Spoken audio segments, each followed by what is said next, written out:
Let's bring in Jason Les. He's the CEO of Riot Platforms, which owns a larger scale Bitcoin mining facility in Rockdale, Texas, among other assets. Jason, thank you very much for being here. Mackenzie just laid out an interesting kind of dynamic there with regard to the current state with regulators versus the community in cryptocurrency. Do you feel as though the prices of Bitcoin and others are now attractive enough where folks like you and everybody else will feel more comfortable with broader adoption? Yeah, I think the introduction of the ETF is huge for the credibility of Bitcoin. It brings a on-ramp that brings more money into the space that might have been sidelined at the time. And it is a positive signal from regulators.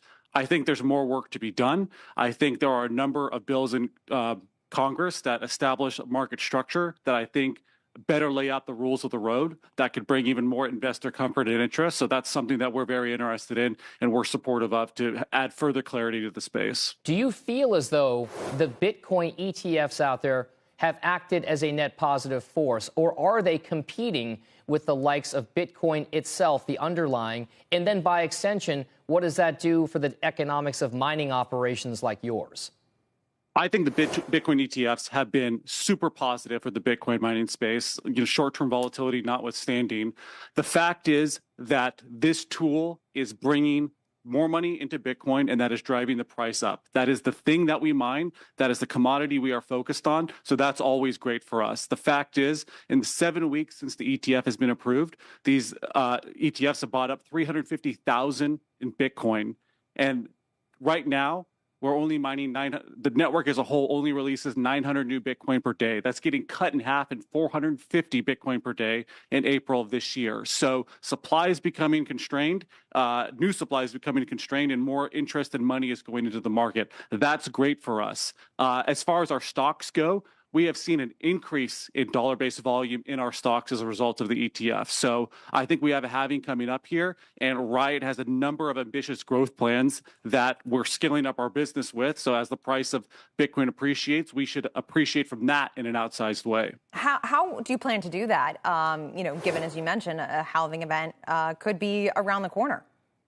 Right. So with the growth plans we have underway right now, Riot is positioned to exit 2024 mining more Bitcoin per day than it is right now, despite the halving occurring. We are scaling up our operations by almost a factor of 3, and we are implementing an ongoing power strategy that helps decrease our energy costs and gives us an industry-leading of cost of production. Our direct cost per Bitcoin in 2023 was just about $7,500 a coin. Now, that increases with the halving, but with the price appreciating at a faster rate, we think we are in a very good spot alongside everything we're executing on this year. Jason, we often talk about mining operations in the context of oil.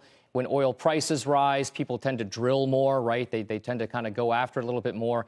With Bitcoin, there's a lot of chatter these days about maybe a possible correction. It's gone a long way in a very short amount of time. At what point, given your cost per coin that you just mentioned, do you feel as though you'd have to ratchet back on some of those growth expectations? What prices of Bitcoin do you need to see to really stay profitable? None of the price action this year is going to impact executing on the growth plans. We've paid for these. Our growth plans are funded, and their execution and rolling out right now. The interesting thing about how Bitcoin mining economics work is the competition will enter and leave the space based on the price. So when the price is decreasing, or the economics are constrained by something like a halving, a lot of the less efficient players will leave, and that increases the margin for the more efficient operators like Riot who remain. So what happens in the short term is not as important to us. Our long-term commitment and dedication to Bitcoin has resulted in our business growing substantially over the past several years. And because of our long-term belief in Bitcoin, we're going to continue investing and scaling up the efficiency we have.